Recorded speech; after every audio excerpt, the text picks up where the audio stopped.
Je pense que déjà, c'est se réunir. Ça se passe dans, je pense, 1800 villes autour du monde.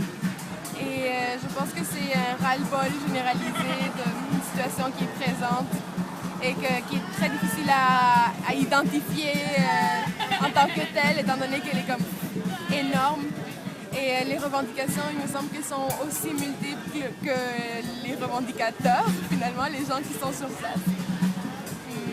Mais à mon avis, elles convergent toutes vers une demande de démocratisation de la démocratie, finalement. Une démocratie qui perpétue trop d'injustices autour du monde, qui ne s'intéresse pas du tout à des enjeux économiques et environnementaux. C'est très complexe. Je pense qu'il y a une confusion et on est vraiment au début de quelque chose qui, j'espère, va avancer. Okay. Je crois qu'à la base, une des racines serait peut-être la collusion entre corporations, banquiers et gouvernements.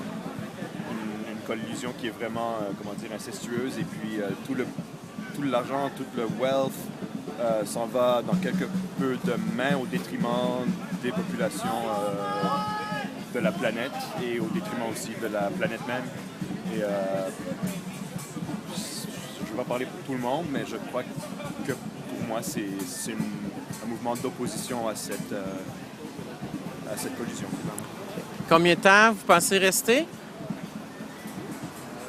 Bon, je voulais dire quelque chose sur le Hutu Movement aussi.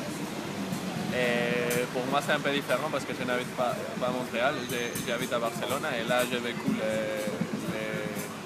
les mouvements qu'on a commencé là.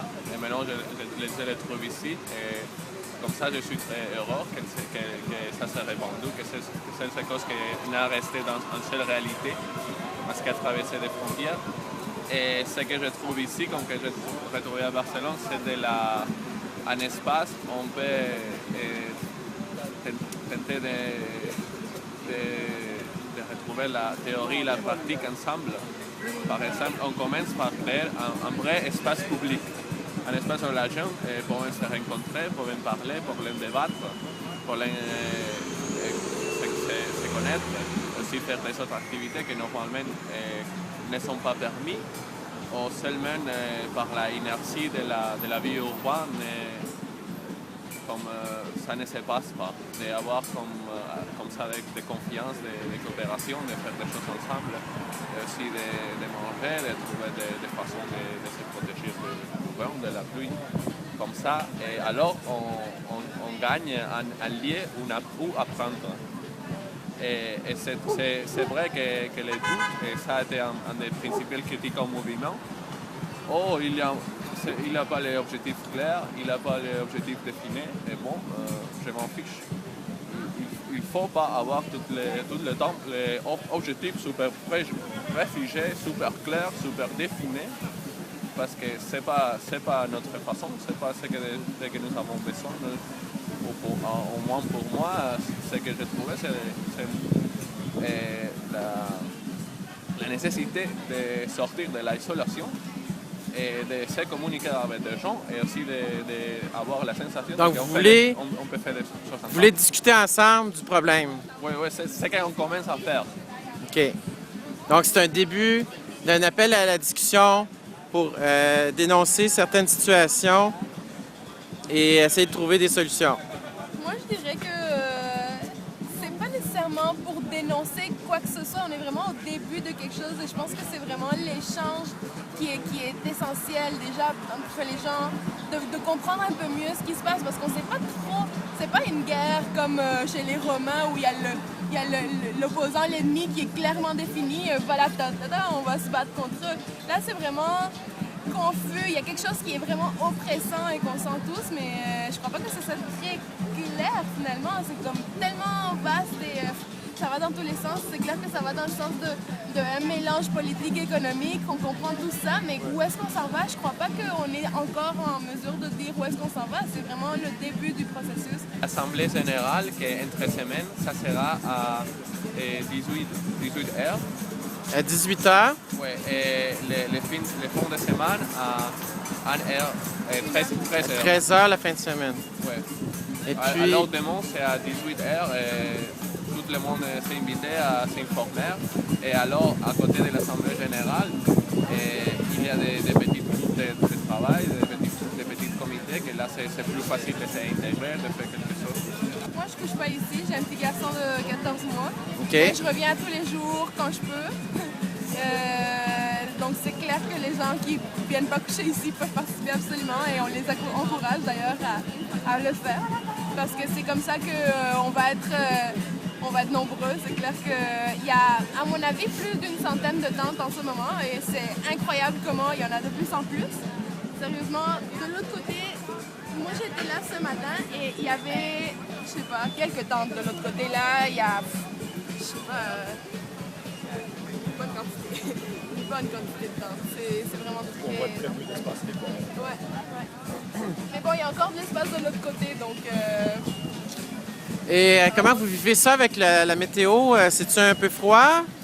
C'est froid, un petit peu, ouais, mais là, il y a des bâches qui ont été installées.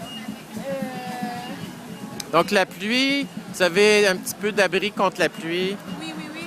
Il y a des gens qui s'y connaissent un peu. Je pense que c'est ça qui est cool aussi. C'est comment les gens ils partagent leurs connaissances. Les gens qui sont montés dans les arbres un peu pour accrocher ça.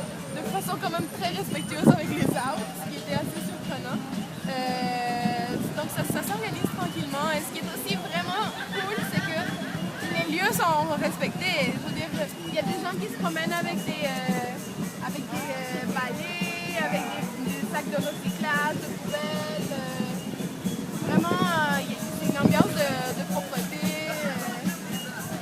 D'harmonie, de convivialité, de respect, d'ouverture, d'accueil. Non, c'est génial. Ouais, vraiment. Et ça encourage aussi l'initiative personnelle parce que c'est ça, tout le monde a quelque chose à apporter dans ce qu'on est en train de faire. Donc, OK. très encourageant. Le mot de la fin, est-ce que vous avez quelque chose à rajouter?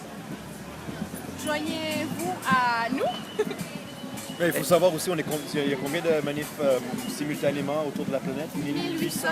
Dans Et ça toutes monte à tous villes les du jours. monde. On peut les voir sur occupytogether.org, si je ne me trompe pas. Et toi, tu as un site web?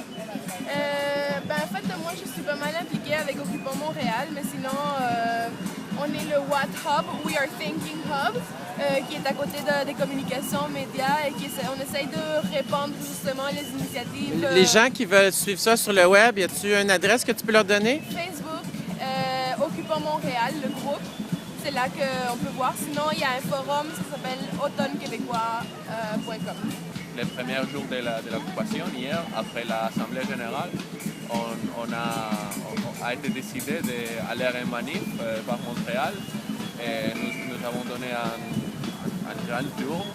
Et ça a été très émouvant de voir comme tous les gens, la voiture avec les klaxons, mais contents. Et tous les gens sont sortis des magasins pour voir qu'il se passe quelque chose. Et ça donne de l'espoir, en fait. C'est le plus important, de générer de l'espoir.